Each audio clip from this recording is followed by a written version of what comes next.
Namaskaram. Namaskaram, everyone. So, welcome to my channel. So, today I have come up with a new podcast, and this podcast is also very special because I'm having a podcast with one of my colleague. She was there with me in Hatha Yoga teacher training. Her name is Vasundhara. So, I really welcome Vasundhara. It's being so strange to take a full name, be like Vasundhara. Yeah. Usually Vasu, everyone's used to Vasu, that. yeah, we used to call her Vasu. So, her name is Vasundhara. So, I had a little bit of conversations with her when we went to trips, and whenever we got a chance during the training also. So it was a very pleasant whenever we had a conversation. So I always wanted to know more about her, more about her journey, and she's very highly educated and doing very well. We will come to know that in later in our podcast. So I really wanted to understand her journey as how she came and how everything, what inspired her and everything. So let's start with that. So thank you so much, first of all, for accepting this and having this conversation with me. So why don't you start with an introduction as what you do, where are you from, and your siblings, parents, your educational background. You can start with. Sure. So, Isa, you can call me Vasu, just like in the training. So right now I'm living in Philadelphia, so that's in the US. I've been here for, I think, around 4.5 years now, probably. I'm married, so living with my husband right now. And so professionally, what I work full time and I'm teaching part time, teaching Hatha Yoga part time. So for work, for around 9 years, I was in consulting, which was very fast paced, extremely, a lot of very competitive environment and very long working hours and mostly working with pharmaceutical clients as well. So after the training, actually, to keep up with the sadhana and also be able to support some of the teaching activities, I changed profession. And I also it started so I've started doing something which also aligns more closely with some of my personal interests. So actually, right now I'm a professional development coach. So something that most people probably haven't heard of, but I work with employees and particularly the younger employees who join our company and help them unlock their full potential. So it's very similar to kind of, what we try to achieve through yoga as well. So it's very great that I'm able to, both through work as well as on the side through teaching, kind of help people raise their self-awareness and just become better versions of themselves overall. So that's a little bit on the professional side. I think so. Growing up, had a little bit of an interesting childhood. So my dad, he used to work for, he's retired now, but he used to work for the Ministry of External Affairs. So many people are familiar with like the embassies. So basically that's what he was doing. He was a diplomat. So growing up, we lived in many different countries. So every 3 years we would be in a different place, country, continent altogether. So I was born in India, but then immediately went to Bangladesh, then Australia, then elementary school I started in Venezuela. Then middle school was in Ethiopia. Then high school I did in South Korea, and then I went back to India for my undergrad, which is B.Tech in electronics communication from NIT Kurukshetra. Then after that, I started joining with the company where I currently am. So I've been with this firm for around close to 11 years now, actually. So first on the consulting side of things, and then now doing this PD What's coaching. the name of the firm? You didn't mention. So it's ZS Associates. They're primarily known for sales and marketing, consulting, and as I mentioned, with mostly pharma clients. And then beyond this, I have a younger brother as well, 6 years younger to me. He's also in consulting side of things, and right now he's back in India right now with my parents. But otherwise, he was living in London as well for quite some time. So, yeah. It was really must be interesting for you to travel so much. As you mentioned, you went to all the continents, different continents, not even different cities. Different cities itself is like if you are living in India, if you go from Maharashtra to some like other state also, it's like so much of change, but you were like other continents itself. So how was that for you? Like what challenges did you face, or types of friends, it's very important to have a connection and made a friends and everything. So how was that for you? Yeah, that was, I mean, as a child, like growing through that, it's naturally a little bit difficult, right? Like we typically see people spending their whole schooling in one place and getting very close friends. So for me, every 3 years, just, by the time I would make a good friend, it was time to go. And that time, though, we didn't have internet and all that, so this kind of connectivity was also not there. So I think over time that takes a certain amount of toll on a person like mentally. So I was always very shy and like very reserved. It took a lot to open up. Um, but beyond that, like one thing I did notice, like traveling so much, was that we're all the same. So we have like different cultures, different backgrounds, but essentially like people, it's the same thing. We're going through the same things. Like someone in India will be going through the same thing as someone in South America. Socially and all that, there might be different circumstances, but the types of thoughts, the things that we want in life, it's all like pretty much the same. So that was definitely a big learning. So did you have some like really good friends or something? Because we say usually we make friends in schools and colleges, and after that, like in professional life, we tend to meet people. The type of connections we have, we could not make that, and that is true. I also feel like whatever friends I made in, but yeah, Hatha Yoga teacher training is a different thing now It's a because we different. have a very, yeah, but still like in professional life, I don't feel like making that much of connection. So was it true for you? It's been a little bit different. So I think there's that element of, because you have to keep making new friends. So after a point, you get like very reserved, and there's a little bit of reluctancy as well to kind of open up because every time you keep like losing people. But otherwise, I've had like some close friends. I remember from Australia, I was just like 5 years old. So my closest friend from there, she came to the US just before the training, and I met up with her. So that was after like some, I don't even know how many years. That was more than 20 years. So that was nice, yeah. And otherwise, college friends, though, yeah, they've been there for sure. Okay.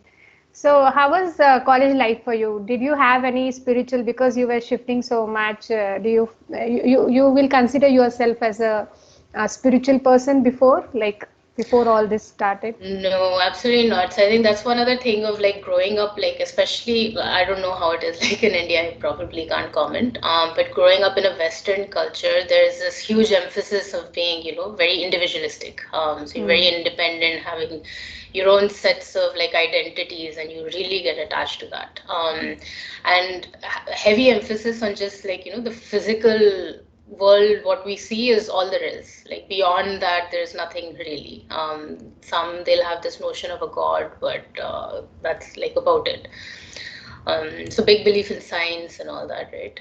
So with all this, then like going to college as well, like it kind of stayed. I think there were other challenges I faced as well, because growing up like outside India and then going to India like for college, which was in Kurukshetra, it's a very different environment. It's very closed and shut off. So I struggled a lot over there.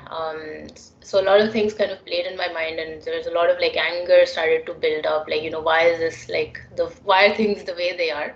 But I never turned towards spirituality then. In fact, I think like art of living is something everyone's very familiar with now. They go to colleges like the Mhm. top colleges and all regularly, but I would never go there. I thought it was all a scam. Like this is like, I'd be running in the other direction.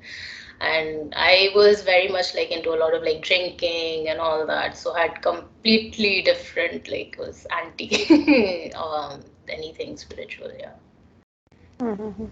So, as you mentioned, the culture-wise, it is very different, the Western culture like versus. So, at your home, did you find like your mother, father were spiritual in kind of, you had like a mandir or something which is there, and kind of rituals or something? Because in the Western, we don't find that, but in India, it is very common to have this. So, that did you had that at least like for a namesake, we were spiritual, like kind of usually Yeah. it is there. Yeah, and so my mom would do like puja regularly, and we'd have the mandir. I think that's standard in all homes, but she never enforced. Mm. And something that I never understood is like I would ask so many questions around, okay, what is this ritual? What is the meaning? And like those things, they could never have an answer for. And I think my dad also, so he had his own unique journey growing up. Like he has like very big family, but they didn't have anything growing up. So he used to struggle a lot for just like even, clothes and food. It was always like a big fight. So he also, I think he had a lot of like anger as well built up. So he kind of rejected all of these like, gods and spirituality and everything. So that kind of shaped his mindset and that passed on maybe a little bit to us also growing up. Of course, now after many years, I think they also changed a lot. But yeah, it was never enforced really, and we didn't like I didn't find a lot of meaning in it. So you said like in colleges and school while growing up, you became very shy and you faced a lot of mental, you faced a challenge because of, changing so much and coping with everything. So you want to talk more about it, like what you were facing as in challenges you were facing at that point of time. Yeah, I think it's just probably all circumstantial. The biggest thing, like, when you're exposed to, and especially because I went to like high school in South Korea, which is it's a very open environment. Like safety is just like, it's one of the safest countries for women in the world. Mm. So you can go out at any time at night. Mm. So from there, going to a college in like, Haryana, where I think it's like for women, that's probably one of the worst places in India. So going into that oppressive environment and being treated very extremely differently also, like people would look at me and be like, okay, like she's come from outside. And I couldn't I felt like no one could relate to anything that I was going through. Then I struggled education wise also, being raised in a different like Western education system and then going to India, like it's the level is completely different. So all of those, it felt like I was really, I had to struggle so much. So certainly from going like from not a lot of challenges in life to having like so many different things like socially, like at and culturally and even with whatever we were being taught, it was a it took a big toll mentally. And at that age, like, going through that, it's like no one tells you how to cope with these things. So either you figure it out, or you just kind of suffer silently within. So that just kept continuing, it kept adding on. Somehow or the other, I just like made it. I got through. I finished the 4 years of engineering and then got a job. And but I think subconsciously, because no one tells you how to be, no one tells you how to process those emotions. There's no sense of inclusivity, oneness with everything. So you kind of start shutting everyone off further, distancing yourself from everything. And I think over time that just kept building, like internally within me. And many years of that, I think it kind of just exploded before I kind of that's when I found like Isha. Because I think I had so many questions within me that like people could not answer. And there was nowhere to go. So would you call it like an anxiety depression kind of thing, the suppression, or did you take any medical support? Or because there at that time it was a little open, and you came from a Western culture where I think these things are very very common, as well as people ask for help. And so did you find that you were? Yeah, no, I didn't go for any support. There was a few things also. So I think, so my parents also growing up, they come from a very conservative like background as well. So they're not, I think that also probably may have added a little bit because even in the family at home, we don't talk about things like emotions, how you're feeling, what you're going through. Like it's not really discussed. So even these things like therapy and counseling, they weren't very open to it. Probably many years later, I at one point it did get to that point where I was like, no, I really do need some help. And so went through that. I took like therapy and all.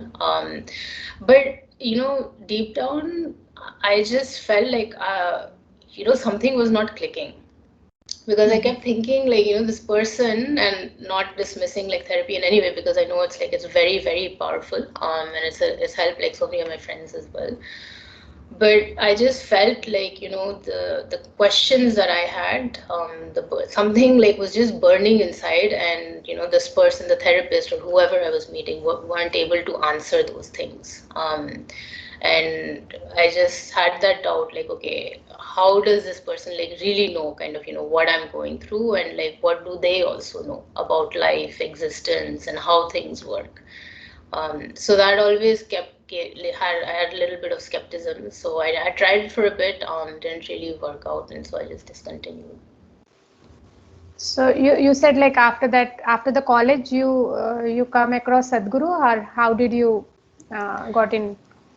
Yeah, it was quite a few years. So after college, once I started working, I was very career minded at that point. Like, and again, this was stemming from just like growing up, like seeing how my parents struggled through many things, and everything that they gave to ensure that we had a good education. So there was a very big emphasis put on like, making sure you're well educated, and then having a good job, and being able to like earn a lot of money.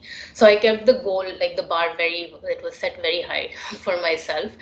And I really wanted to be independent, like financially, and just kind of stand up on my 2 feet and not have to ever worry about like money.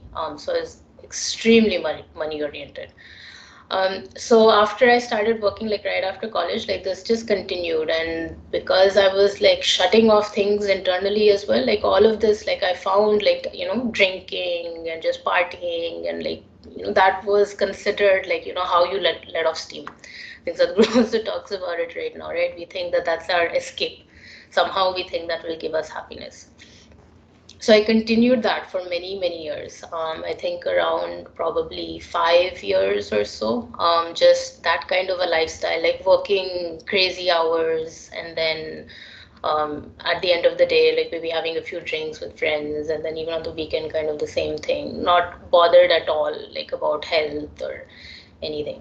Then over time, it started building, like, not just like my psychological state was getting like worse for sure, because I wasn't paying the attention that it needed, but physically as well, like all of these things were starting to take a toll. So that, that internal depression that was there was like anxiety as well, because I was always worried about what people are going to think. Like I had this image that I had to live up to.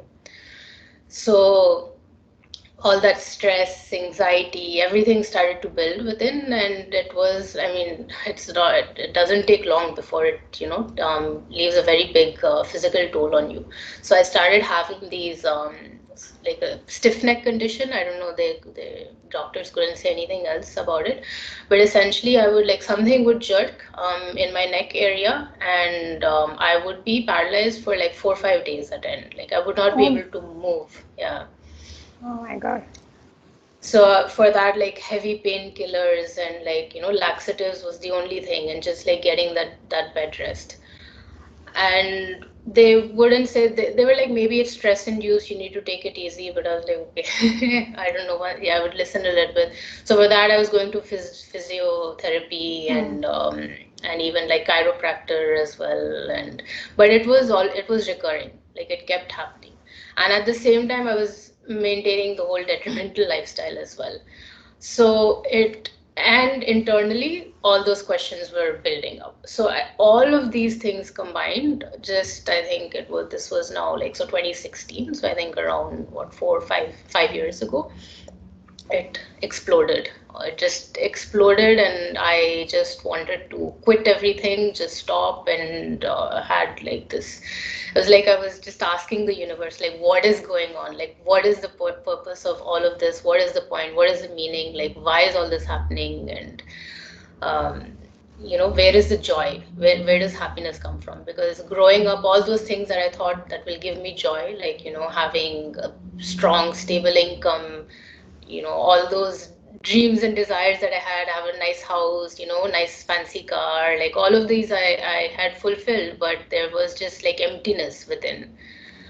And then that's it. I think like that strong question I think I sent out, and like I'm I'm pretty convinced that, Sadhguru was the one who found me, because not having any association with spirituality whatsoever, like suddenly just one day online, I didn't know who he was. Like I'd never heard. So I just was searching for some sort of a retreat, and that's when I found the inner engineering retreat program. And I was like, what is this? So then it just opened up a whole new dimension.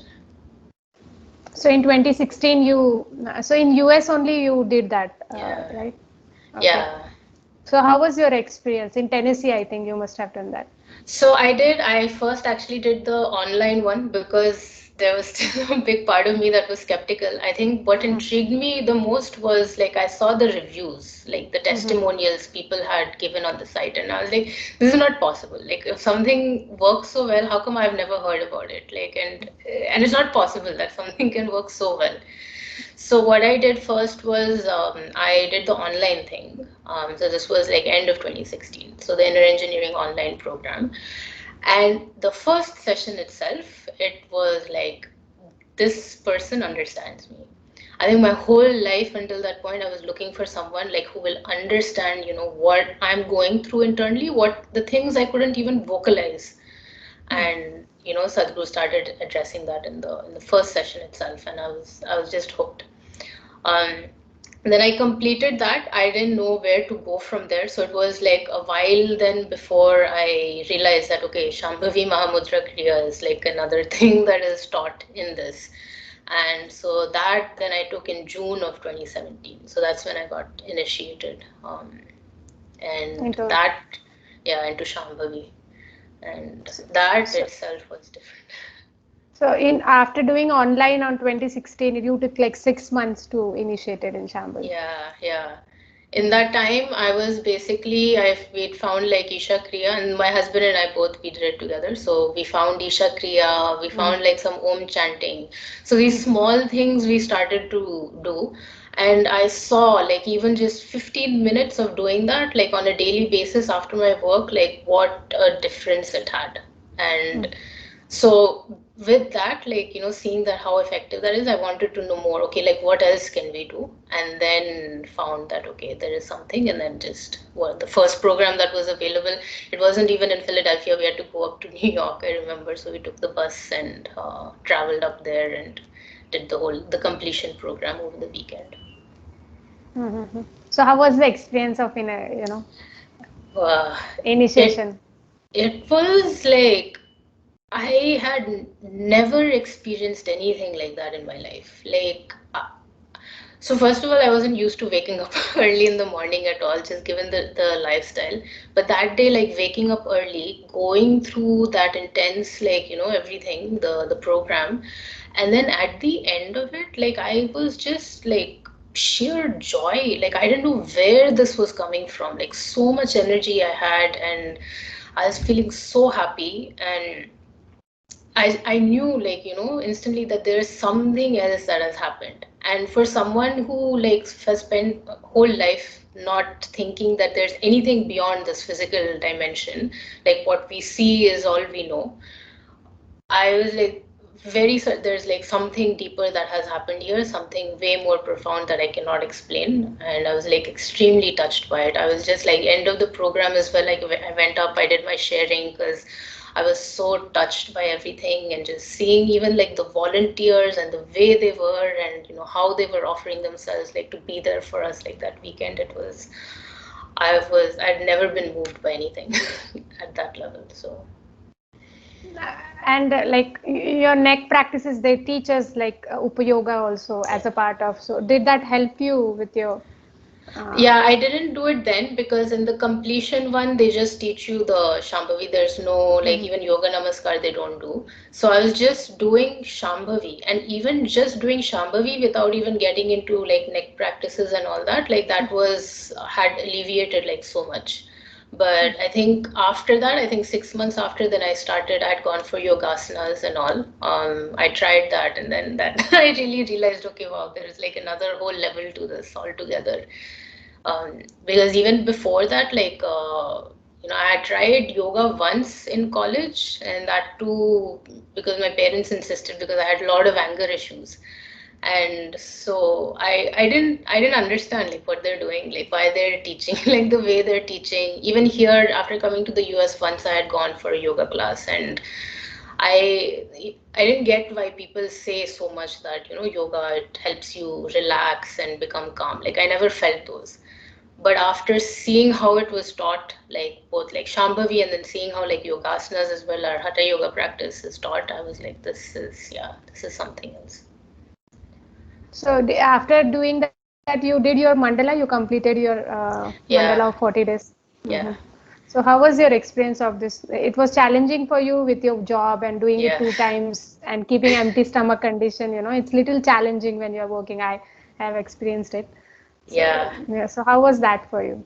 Yeah, it was something else only because like not and never I didn't maintain that discipline for so many years Hmm. and just eating whenever, sleeping whenever. And so suddenly having to think of all that, it really like changed a lot of things in life.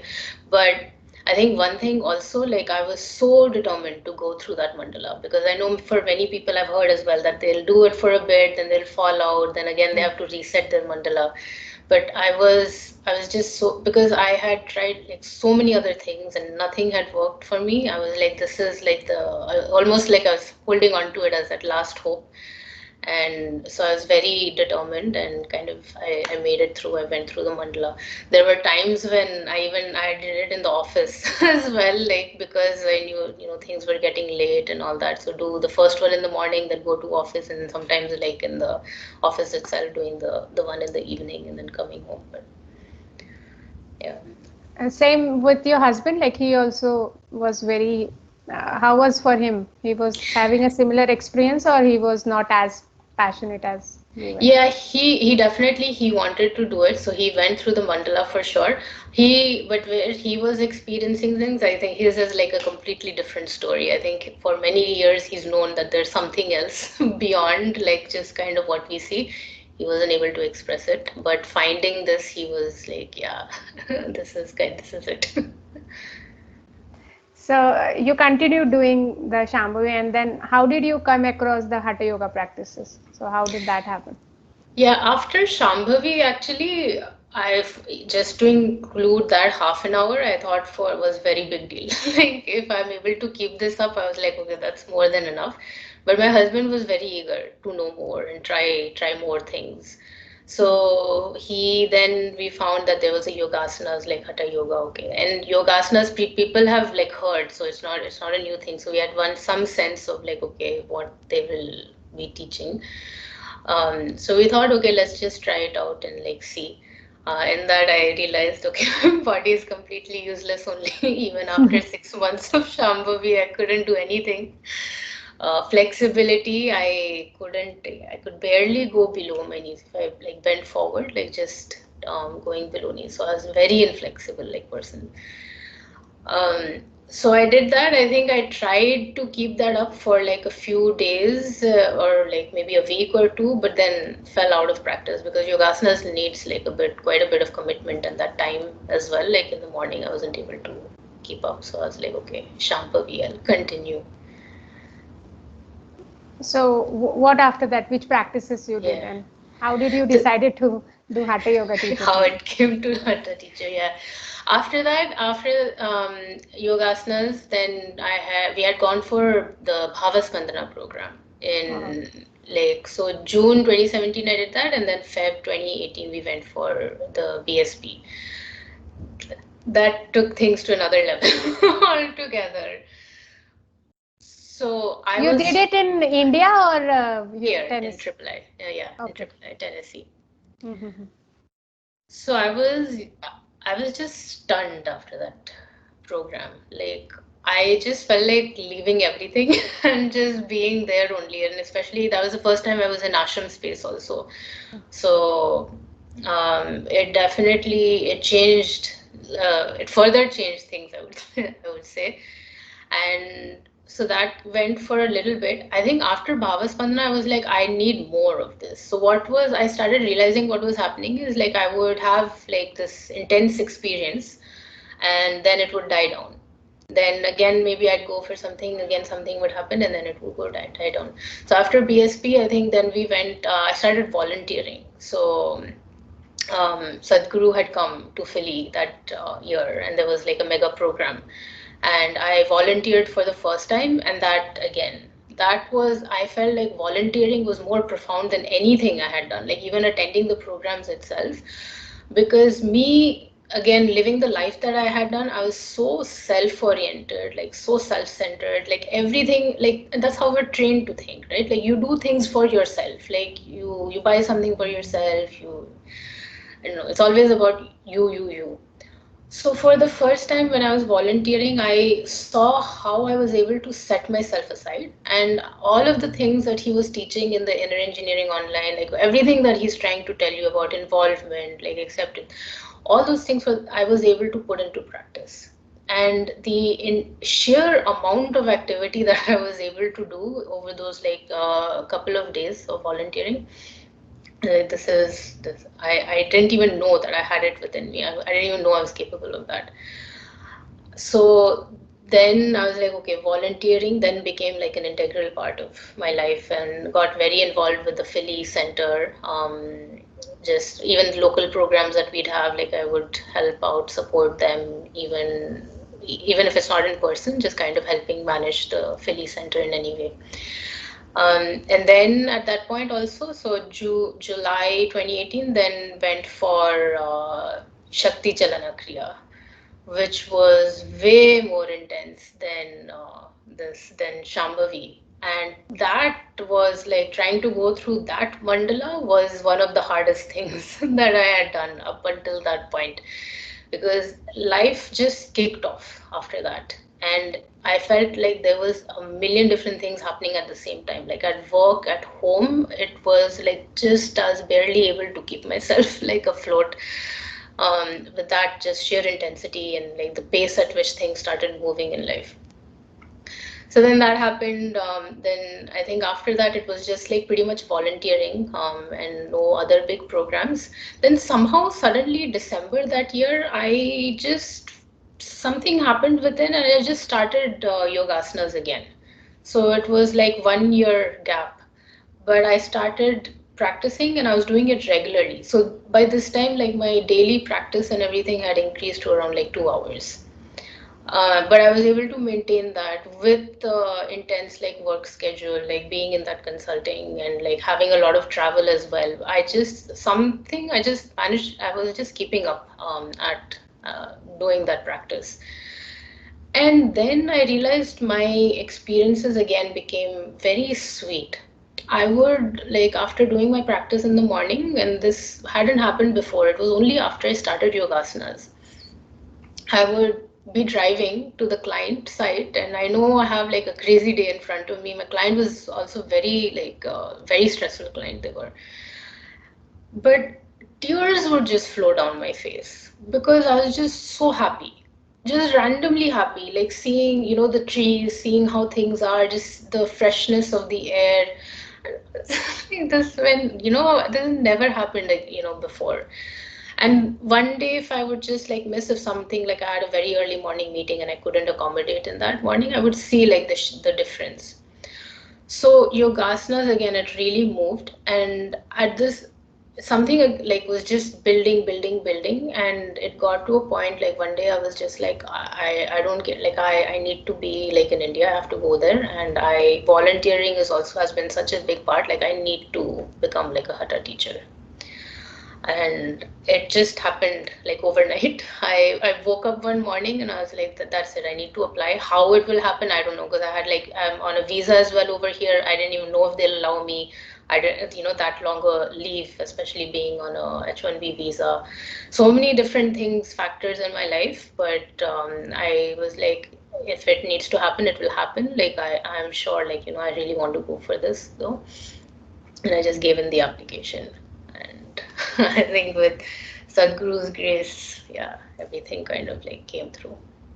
So how was your husband support? He is an Isha thing, but how was for all this teacher training? How was that for you? Yeah, he was very supportive. I think for him, he saw me go through. So my husband, I met like when I was in undergrad in India. So within the first year, and he was, I would say, like the one person who I felt like really could understand where I was coming from and like my background and all. Even though he himself was raised in India, he's Bengali, but I don't know, there was some connection we had. So over the years, he saw me like suffer a lot, like going through all those mental health issues and challenges, and he couldn't help, like he didn't know how to help, how to support all that.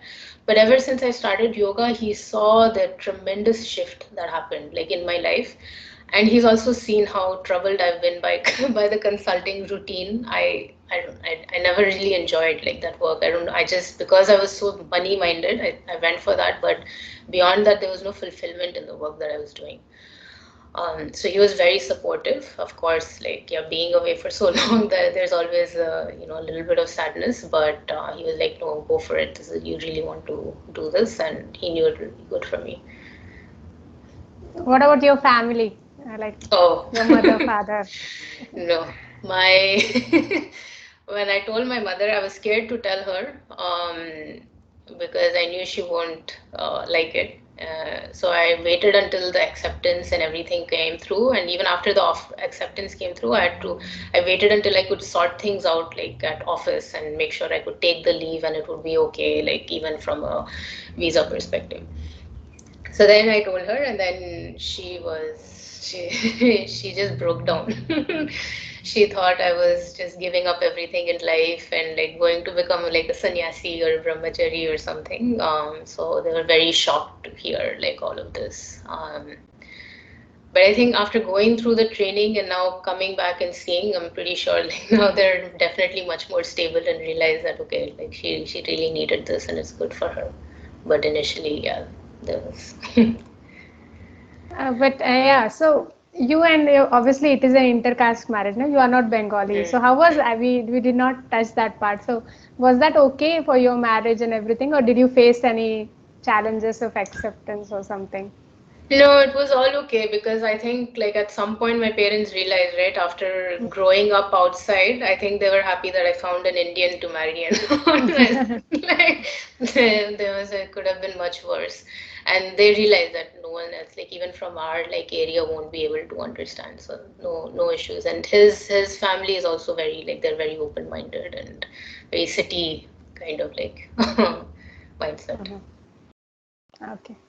So, do you find that your relationship got changed because of the practices you were doing? You were able to understand each other more, or kind of, if you're like-minded, I feel I can relate to it. We were not there in Isha like 2 years before as well, but not in Isha, but in kind of same mindset. If you're going into same direction, it helps your relationship as well as to go forward. So, did you find a change in your relationship because of that? Yeah, absolutely.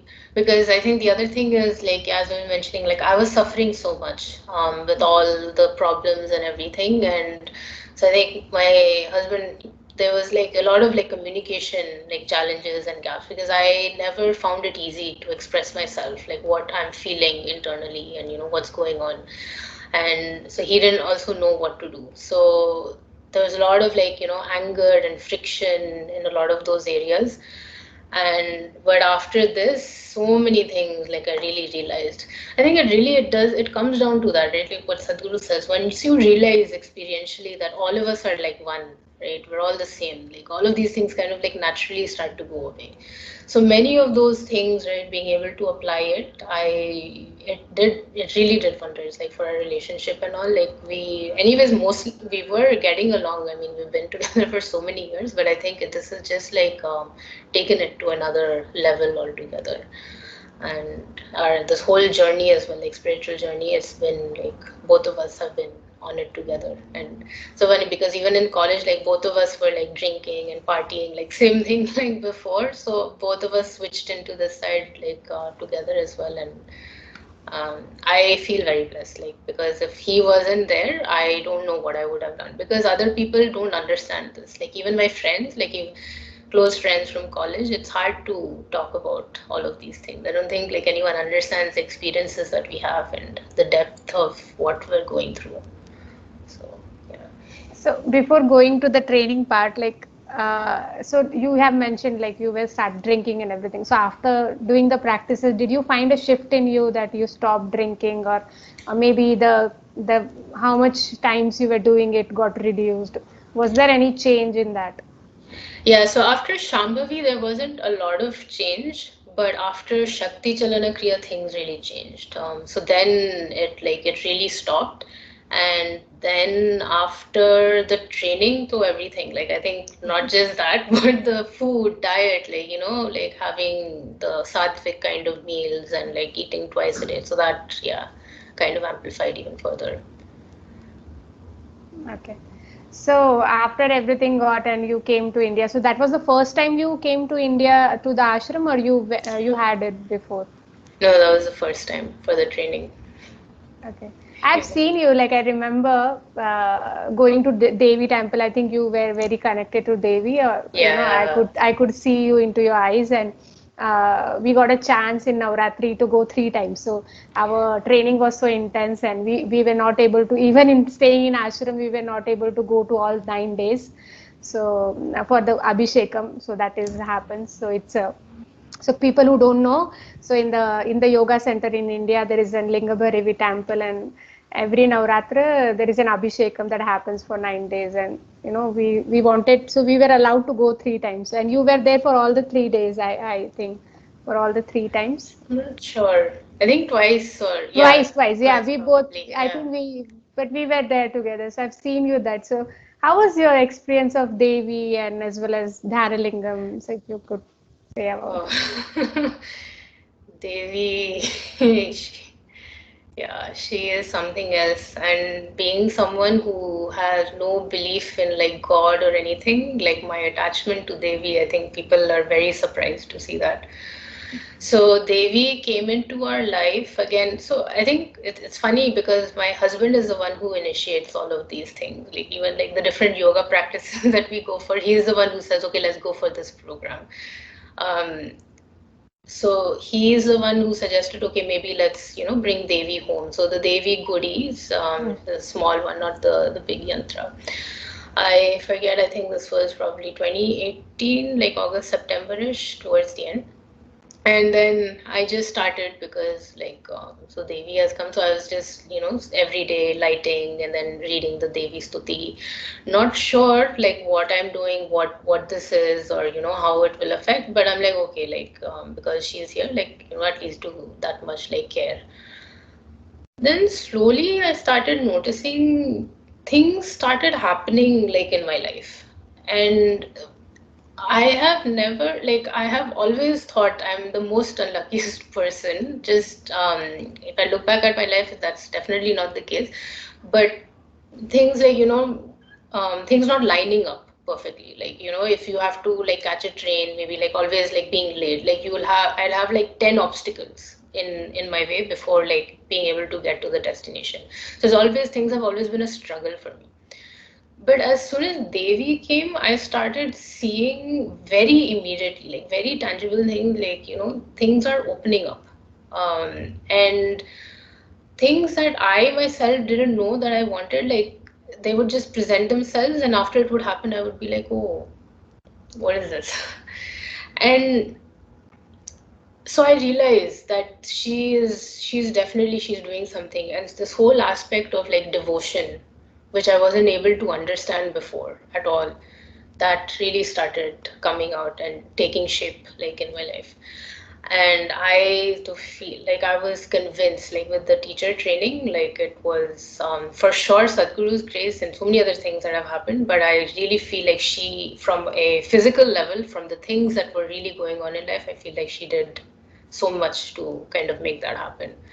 So I have always given. In fact, like even recently, just yesterday, or 2 days ago, as we were going through this, like our day, and our days are very intense now. And the things that we see and experience, and it's just like, okay, this is definitely like Devi's doing. Like she has done this because there's no explanation like for it, like whatsoever.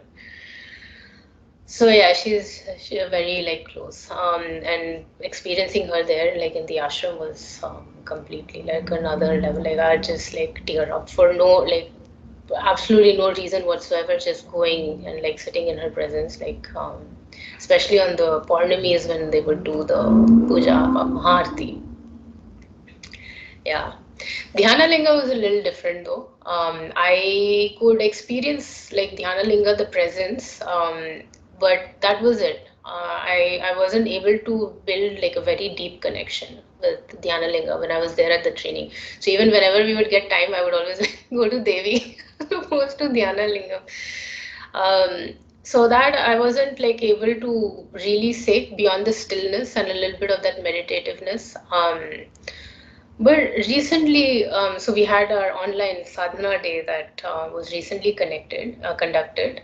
In that, the dhyana linga, the nada radhana that they played, which is basically that the music for dhyana linga, I had a crazy experience through that. So even though I was not in the ashram, I'm sitting all the way over here, and it's not even a live stream. It is like something that was like played, recorded and played. I was just, I it was almost like I felt like like when they say like Dhyanalinga is almost like a guru to people. I felt that for the first time, and that just like I broke down after it, because it's not just something that like you experience. It's the way it's like your energies get elevated so much that in that peak it's like that blissfulness, that peacefulness. It's just so beautiful. It's like your experience in that moment is like it's so beautiful that like you can't help but just start like crying, because it's there's nothing that compared to that. So it was interesting for me to have that experience like for Vidyanlinga. Like after spending so much time like over there, I couldn't connect, but over time, I think with the practices and like the stability building in the body and the stillness building, I think like something really broke through when we went through that. uh, when you're saying this, I just remember the Sadhguru always say that they are always there, even Dhyan Yeah, Lingam or Sadhguru. He is always there. He is there right now. You are there or not is a question. He is yeah, there. So exactly. I always feel that whenever I had little bit of experience or something, um, if I can call that, I always feel that when I am there, they are there, but it is that I am not there most of the time, and Yeah, that's a real problem, and not yeah, like uh, because even in the training, because when I went, I think I never had like I did all the practices and I came there or something like that. So I was not prepared in some way, and I thought like my body, it's there, everything is there, but I could not receive it, and I used to feel that very strongly. I used to feel that like I'm not able to experience what they are willing to offer me. But yeah, slowly things got changed. But yeah, I can understand what you're saying is, kind of. And I remember Stuti. So so we were waiting for the Abhishekam to start, and we were reading the Stuti, and then you learned it, so you know that. yeah. And I was till that point have not learned it, but I learned it in the training itself, and now also I do it every day. So you are the first person, and then I said like, no, I have also have to learn this Stuti, and then I should be able to chant it. And I learned it. So we were Yeah. saying it together. I remember that. So how was the training for you? Sitting in the Adi Yogi Alayam and doing the training. So how was the overall Yeah. training for you? Training was the hardest thing I've done in my life. Oh gosh, I think more than anything for me, it was very physically like grueling. Just having that sedentary lifestyle, like very self-destructive lifestyle before then for so many years, it really broke like many things. And I was doing practices, but not at like that is like a completely different level of intensity. So that definitely was the hardest part to kind of go through, like just that intense routine and everything. But just being in that space and like soaking all of that in, I don't know, it was very like surreal experience. And I think one thing, like, I shared before as well, like the main thing that really got me through the training was just seeing the volunteers, because like they've already done this and they're going through it again and giving much more than that, like so that we can go through it like without having to think, when to be where, what to do, and they just tell us. So they're doing 10 times more kind of like what we are doing. So that really was, helped me go through. And like what you're saying as well, like, being able to absorb the full thing of like what that training has to offer. Like, yes, like tried to do as much preparation as I could like before and like went in that state. But I think a lot of the learning has happened like after that, like keeping up the practices as well, like doing the sadhana through the teaching as well. Um, but overall, like it's very transformative experience, because the thing like I was struggling up until that point was, how do I like maintain an experience, like all those things I was saying, right? Like a peak will hit and then you kind of go back to your day to day and then you forget all that. So I really wanted to make that a living experience within me, and regardless of what I'm doing, where I am. So that really like helped like instill so much of that, your responsibility is limitless, complete acceptance of what there is, like 100% involvement, and that being intense but relaxed. Like if Sadhguru is saying it, even recently in the satsang, he was saying that again, right? How to be intense but relaxed. So all those things, like it really helped me like imbibe 100% and like be able to practice, so that then I could take that forward, and like now there's no shaking. Yeah, but I mean for sure, like experiences just keep getting deeper and deeper and deeper. But that strong foundation has been like really well established. So I would never like trade that for anything else. Yeah, somebody was saying something other day, and I said like, I done Hatha Yoga teacher training, and I don't know anything more difficult than this could be there in, Yeah. if somebody can do that, then I think that is I can do anything now. Means Yeah. if I can do this, then I can do anything, I can confidently, say that I can do anything now, because Yeah. that way they prepare us, the kind of Yeah. crazy schedule was there. Yeah, And my husband also, he says, like, he'll say, like, you're pushing yourself too much. Why do you have to do all these things? I'm like, no, I'm a Hatha yogi. Like, I can do all this. one more thing is what they told us on day one, I was able to understand on the 30th day. They were saying this, and I just went there like an academics, how you go to any college, or you go to some exam, you're like, okay, you have to study, you have to do this, you have to do that, and okay, 4 hours practice, 4 hours. So whatever they were saying, no, they were saying this is not that and this is not Yeah. that, and I was like, okay, haha, this is not that, but it was not going inside my head. And then whatever they were saying, I think I was able to understand it after 1 month of time. I used to feel that there was that much of lag, Gotcha. you know, between understanding as what they're saying and what you're understanding. But it was really intense and beautiful. So how was, what do you find the most difficult, and what do you find like it was the most joyful thing that about the training? Mm, difficult for sure, like the practices, I think. I think once I started Angamardana, so I think I felt like it's given up. My body has just given up. So I think, yeah, like keeping up the practices, getting up also, like just having that little whatever little sleep you can. So I would have to do both my kriyas in the morning Mm. before the day started. So getting up 3:45 non-stop without any break. I think that was, sometimes I think now also like, how did I do that? Mm. So that was there. And then the joyful aspects, so I mean, I think there were like so many. I think just being in that space as well, like, and being in like Adiyogi's Linga that presence. And I remember when we would like sleep as well, like in the Alya, and those were like absolutely crazy. Um, and yeah, I remember the food time was like, I think my most favorite time. We would always be one of the first to always reach there. So yeah, I just loved eating like all the food. So, uh, did you enjoy the trips and all that we went through, and the other aspect, even like different events they have organized for us and special dinners? Oh, So, yeah. How did I forget the special dinners? Those were crazy. Yeah.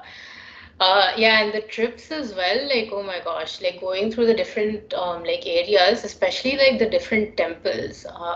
Up until then, I like when we'd go to a temple like in India, like otherwise, you'd feel okay, a little bit of peaceful, like okay, something is there maybe, but not really sure. Through the training, that was the first time like I actually experienced, okay, I can feel there is a different energy over here. Like all the different spots that we went to, and just I was so surprised to experience that for the first time. And I was like, wow. So I always would love, yeah, look forward to all of those. Yeah, and just going through the day, like seeing the different things. Even when we had gone to the school as well, like Isha Vidya, seeing that, like how those children were, that was another overwhelming experience for me. Like see, like how those children were being. this also I can feel in me. The shift is like after this training, whenever I visit any temple now or something, I just sit and just with open hands, palms, and just sit and stare or close my eyes and sit like that. And that I never did before. Before just going, just Yeah. so that's a tendency. You just there is a rush, Yeah. something. I always used to feel that question used to come into my head. Like I go for 3 hours to some place. Yeah. I drive so much. I go there in the temple. I just bow down. I never see the murti Yeah. also, with your eyes, and just you come out of it. And so, why do you bother to go that much Go. and do something? Yeah. But now because of this, just going and sitting there and trying to understand the energy, trying to understand the ambience and energy, that, and we could see the difference if we give the time and energy. Then we Yeah. could understand that this temple has this type of energy, this temple has this type Yeah. of energy, you could understand that. Yeah. But this understanding was not there before. For me it was like useless New just going experience. and Yeah. doing. No, it was just an kind of work you're doing. Yeah. There was nothing other Check than that. check box. Check box. Seriously. So, what do you want to say about Sadhguru? If you want to, like, for you, what is Sadhguru? Ah, Sadhguru. It's been I think it's been like very like crazy for me because even now like my friends from just like few years ago, even in my company, like they I don't even have to go far like because I'm still working at the same place. It's very like surprising for them to see what I was before and like what I've become now. Like people don't understand it. And you, like from my perspective, just like going from someone who didn't like believe in gurus and like yogis and all of this thing, like to the sheer like now like accepting him, as a guru, that took like so much time as well, like quite a few years. And the things that he has done, like I had mentioned like before as well, like I didn't find him. I know he found me and he helped me go through all of this.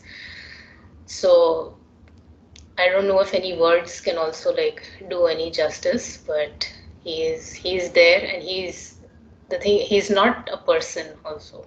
He's not just a person. He is like experientially like so much more. Like for me, like I know like through the training as well, many people were like, oh, Sadhguru is not here, like when will he come to meet, and all that. But for me, I was like, he's always here. Like I can feel him like always here. Like he's guiding everything. He is making all of these different things like happen in my life. Everything that presented itself, like I feel is always like he's like, okay, see, this is the situation I'm giving you. What can you learn from it? How do you make yourself better? And yeah, so whatever I've come, all this transformation that has happened is definitely it's all thanks to him. And I don't know what I would have done or what I would be if he didn't come into my life.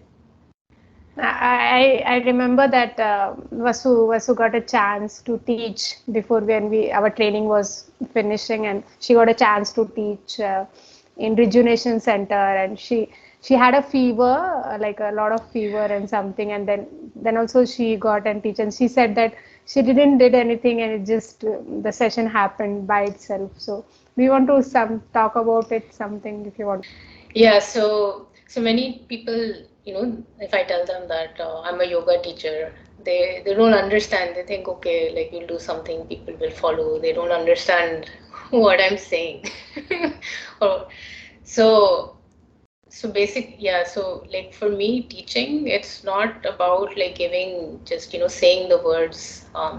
There's like so much more that is happening. And that was another moment when I was just like completely like dumbfounded when I went through that whole experience, like towards the end. So like as usual, we had that very intense schedule, and then we had to like I was going into the teaching.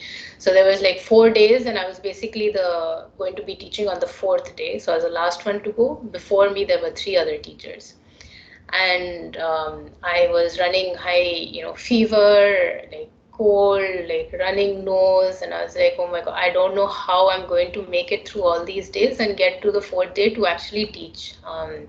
And I was hoping, okay, maybe it will get better, but it was just not like going away. I think fever had gone down at least, but like the cold and the running nose, especially, like it wasn't like going away. And then but I still like on that final day I was like, okay, this kind of we've prepared and everything, so let's just do it. And so got ready, went, and up until like I got ready, walked over there to the hall where we were doing the teaching, and still I was like, oh my God, I don't know how this is going to happen because I'm still not feeling good. But so when we're teaching, like basically we sit for some time at the back of the class, like while Yoga Padi is playing, and just kind of to settle ourselves and everything. So as soon as I sat down over there to just settle down, and I just closed my eyes, and usually we do Nadi Shuddhi, but I wasn't I was like, that's not happening. So I just like sat with my eyes closed. Instantly, my everything, the blocked nose, everything, like it went, and I could breathe like so clearly. Uh, And I was like, what is happening? I don't know what is happening. And that was it. And then like I got up and I sat on the teacher dais, and like I started, and very distinctly I felt there's something else over here. Uh, I was saying all the words, like giving the instructions, but there was this intense like energy presence that was like I could feel it. And because at that point, like I didn't know like what is happening, how it is happening. I was so scared to move. I was like, okay, if I do anything, it's like going to go away. So I was sitting like so still and trying to like experience that whole thing. But it was just like amazing, and to see how like what effect that had on the participants, like the students who were taking the class, and how their practices like evolved from the first class to the last like session. It was just beyond this world. And I don't know, I that when I went through that, I was like, yeah, basically like I was giving that sharing like after that. And the best way to put it was like I was there, but I was not there. Like, what, I was there saying the words, doing everything, but there was like there was another, and that like is the like I've done now after experiencing that quite a few times. I'm like, yeah, that is definitely like Sadhguru's presence, and that is what it means to be like a teacher, to be able to be a receptacle for the divine, for the grace to flow through you, because it is not about me. You keep yourself aside, and in that moment, it is just about like being there for the students. So then I realized how profound it is to be a teacher, even to be able to do that.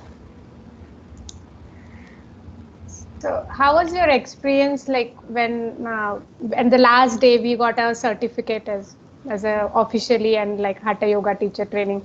So how was that moment for you, at the end when we received the lotus from Sadhguru and then the certificate at the last day? So how was that whole experience for you?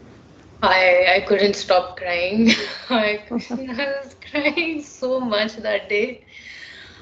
I didn't want it to end. Like even though it was like such an intense experience, it was very hard. I didn't want it to be over. I did not want to leave the ashram space.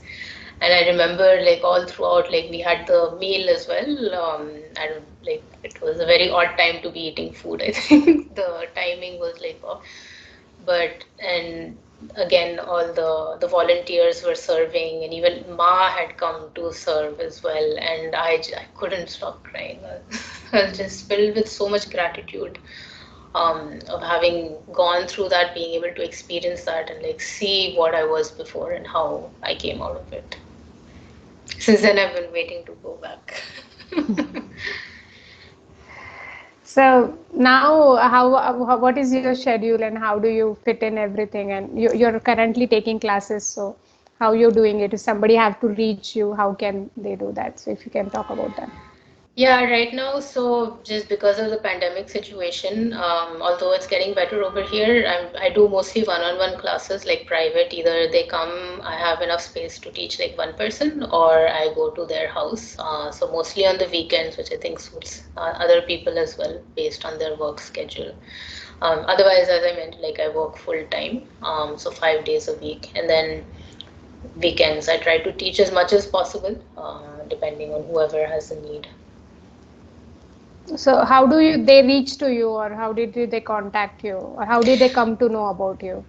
So either through the teacher finder, so if you go to isha.satguru.org and then go to the Hatha teacher section, my name is listed over there.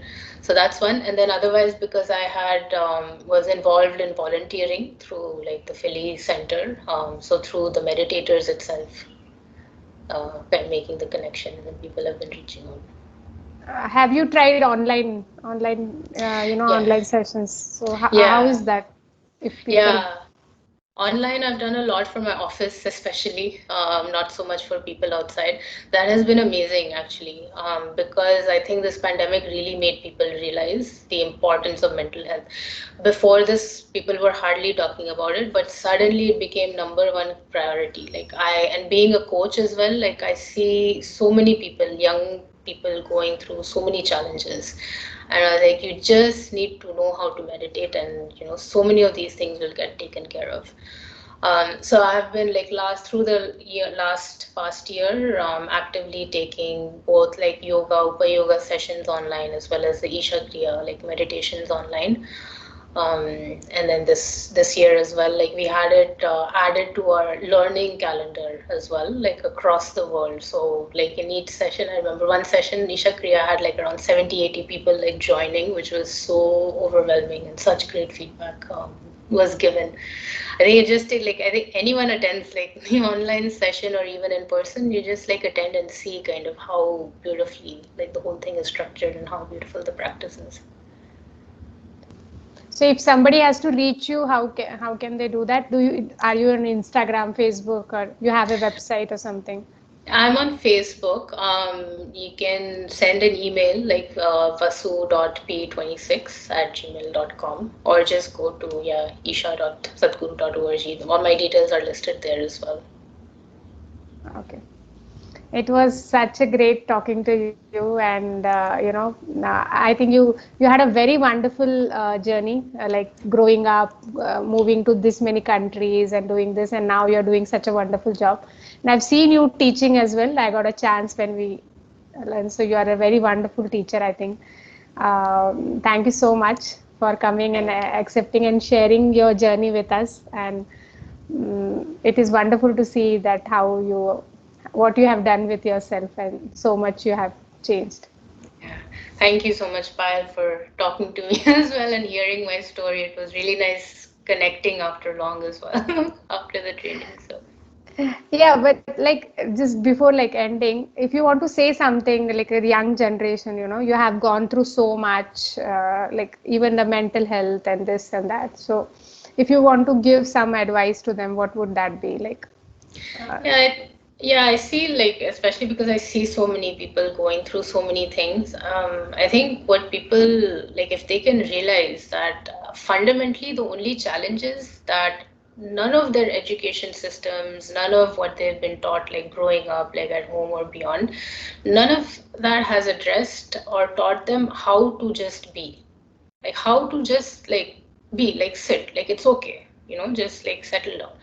So if they're able to, see that not having that element like in their lives is causing like so much friction in so many other different aspects of their lives, then maybe they're, taking that step towards like yoga and meditation will be like so much easier. Um, but I can understand. I know there's like a lot of resistance as well in the youngsters' minds as well. But being here, especially, I don't know how it is in India right now. I see that shift happening. I see many people are opening up so much more. They're talking about like yoga, meditation, and all that. They're now realizing the importance. So I think definitely if they can start doing even one simple practice, it's going to just go a long way. Just help them move towards that state of just being able to settle down and just sit still. Thank you so much. Thank you so much, Vasudha. Thank you. Bye. Namaskaram. Namaskaram. Namaskaram.